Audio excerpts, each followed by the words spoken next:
일러스트 한 장으로 즐기는 추리게임. 추리 분야 최고의 베스트셀러 당신은 사건 현장에 있습니다가 새로운 시즌3로 한국을 찾아왔습니다.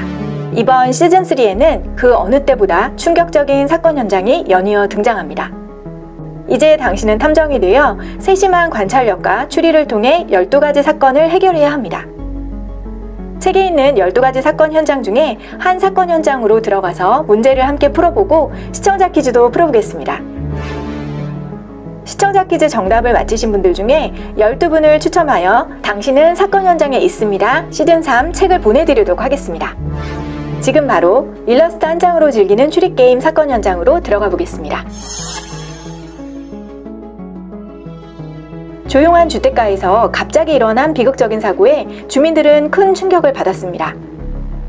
이웃 주민이 길을 건너다 뺑소니 차량에 치인 것이죠. 하지만 당신이 사건 현장에 도착한 순간 어딘가 수상한 주민 4명을 발견합니다. 그리고 이 사고가 단순한 사고가 아니라 계획된 살인일지도 모른다는 직감이 듭니다. 피해자의 이름은 로시오고 용의자는 4명입니다. 당신은 숨은 범인을 찾아내기 위해 주민 4명을 불러 신문을 시작합니다. 과연 누가 거짓말을 하고 있을까요? 4명의 진술을 주의 깊게 들으면 수사를 진전시킬 중요한 단서를 발견할 수 있을 것입니다. 파트리시아의 진술을 들어보겠습니다. 어떻게 나를 의심할 수 있는지 도무지 이해가 안 가는군요. 나는 로시오를 여동생처럼 아꼈어요. 그녀는 내 가장 친한 친구였다고요. 그 사고에 대해서는 말씀드릴 게 별로 없어요. 사고 당시 나는 여기 지하실에 있었어요. 저는 여기서 올리베라 씨 가족의 옷을 모두 세탁하고 널어 말린 다음 다림질을 하거든요. 지금 올리베라 씨 가족은 이 도시에 없어요. 자선 행사를 마치고 돌아왔다가 어딘가로 떠난 상태예요. 그런데 자선 행사에서 누구하고 싸웠는지 남자아이의 셔츠에 소스가 묻어 얼룩이 졌더라고요. 오자마자 옷을 벗겨 세탁기에 넣었죠. 사실 그 틈을 이용해 오랫동안 입지 않아 먼지가 쌓인 셔츠들도 같이 세탁했어요. 부인이 예전부터 기부하고 싶어 했던 옷들이라서요.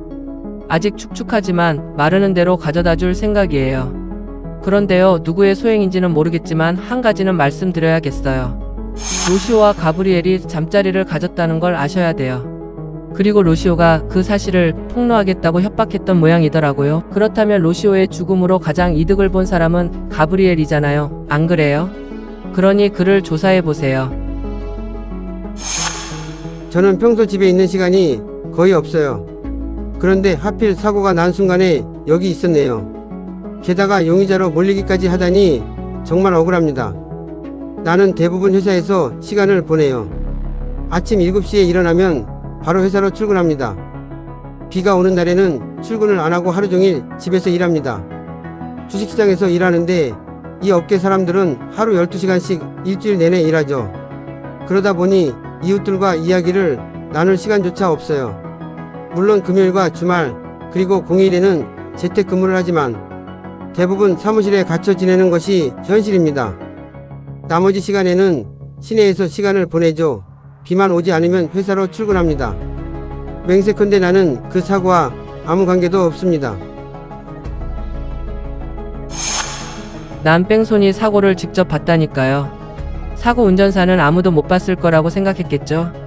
하지만 그때 나는 울타리 뒤에서 나무에 물을 주고 있었어요. 그래서 나를 못 본 거죠. 내가 있던 곳에서는 길이 훤히 보였어요. 그래서 범인을 봤다고 말씀드리는 거예요. 남자였어요. 얼굴은 정확히 못 봤지만 분명히 남자였어요. 그리고 일부러 로시오를 친 게 확실해요. 그 순간 너무 겁이 났어요. 내 딸들이 할아버지와 함께 은행에 갔던 터라 그 사고를 못 본 게 얼마나 다행인지. 물론 얼마 전에 로시오와 좀 다투기는 했죠. 그래서 내가 의심받고 있다는 건 알지만 그 전에 맞은편 집의 루카스를 조사해보세요. 그 건방진 주식쟁이 말이에요. 한때 그는 로시오를 미친 듯이 쫓아다녔다니까요. 하지만 로시오는 그에게 관심이 전혀 없었죠. 그렇다면 그가 앙심을 품고 이런 짓을 저질렀을 수도 있지 않을까요? 내 아내 마리아가 의심받고 있다는 건 충분히 이해할 수 있어요. 내 아내가 쌀쌀맞고 성미가 급한 건 사실이지만 그렇다고 그런 짓을 저지를 리는 없어요. 그날 로시오와 마리아가 싸운 건 그럴 만한 사정이 있었습니다. 그날 우린 아프리카의 가난한 나라 말리 사람들을 돕기 위한 행사를 열었어요. 우리 동네에서는 다른 나라를 돕기 위한 기금 모금 행사를 자주 열거든요. 마리아는 한동안 로시오가 나를 유혹했다고 의심했는데 마침 그날 폭발하고 만 거죠. 아내는 로시오가 저를 빼앗으려 한다고 비난을 퍼붓다 결국 몸싸움까지 벌어졌어요. 내 생각으로는 올리베라 씨 집에서 일하는 파트리시아를 조사해보는 게 좋을 것 같아요. 사실 그녀는 좀 다른 의미에서 로시오에게 집착하고 있었어요. 항상 로시오처럼 되고 싶어 했고 그녀의 가장 친한 친구가 되기를 바랬죠. 심지어는 로시오와 똑같은 스타일로 머리까지 하더라고요. 솔직히 그녀는 제정신이 아니에요. 만약 이번 사건의 범인을 꼽으라고 한다면 저는 주저없이 파트리시아를 지목하고 싶어요. 용의자들은 모두 서로를 의심하고 비난하고 있어요. 하지만 이를 통해 범인의 다양한 동기를 알 수 있죠. 마리아에 따르면 루카스가 피해자를 죽자사자 쫓아다녔다고 하네요. 마리아의 남편인 가브리엘에 따르면 가정부 파트리시아는 피해자에게 집착하고 있었다고 합니다. 그녀처럼 되고 싶어 했고 심지어 머리 스타일까지 따라했다고요. 파트리시아에 따르면 범인은 가브리엘이 분명하다고 하는군요.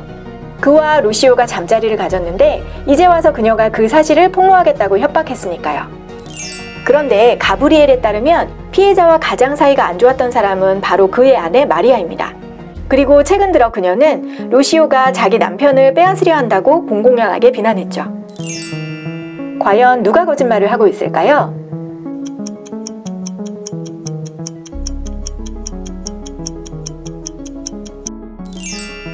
먼저 루카스의 진술에 주목해보세요. 그는 금요일, 주말, 공휴일 또는 비 오는 날에만 재택근무를 한다고 했죠. 그러면 사건이 벌어진 날은 이 4가지 날 중 어떤 경우에 해당할까요? 사고가 났을 당시 자기 딸들이 은행에 있었다는 마리아의 진술을 통해 우선 오늘이 공휴일이나 주말이 아니라는 것을 확인할 수 있습니다. 오늘이 금요일인지 알려면 가브리엘이 말한 자선 행사에 주목해야 해요. 이 자선 행사는 아프리카 말리 시민들을 돕기 위해 개최한 것이었죠. 구글에서 검색하면 이 나라의 국기가 어떻게 생겼는지 쉽게 알 수 있어요. 빨랫줄에 널린 옷에서 말리는 물론 이와 비슷한 다른 국기도 볼 수 있을 거예요. 하지만 많은 티셔츠가 거꾸로 혹은 옆으로 걸려 있기 때문에 하나만 말리의 국가라는 점에 유의해야 합니다. 이제 티셔츠가 거꾸로 걸려 있다는 것을 알았으니까 인쇄된 날짜도 거꾸로 읽으면 되겠죠?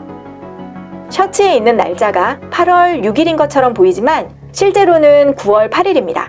그날이 바로 자선 행사가 열린 날이었어요. 뒤에 있는 달력을 보면 9월 8일이 무슨 요일이었는지 확인할 수 있어요. 그날은 일요일이었습니다.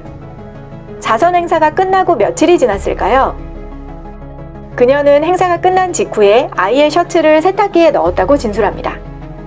하지만 파트리시아의 셔츠가 아직 축축하다고 하네요. 자선 행사가 있던 일요일에 빨래한 옷이 아직까지도 마르지 않았다면 사건 당일은 금요일은 아니네요. 게다가 그날 루카스가 재택근무를 했다면 그건 비가 오고 있었기 때문이죠.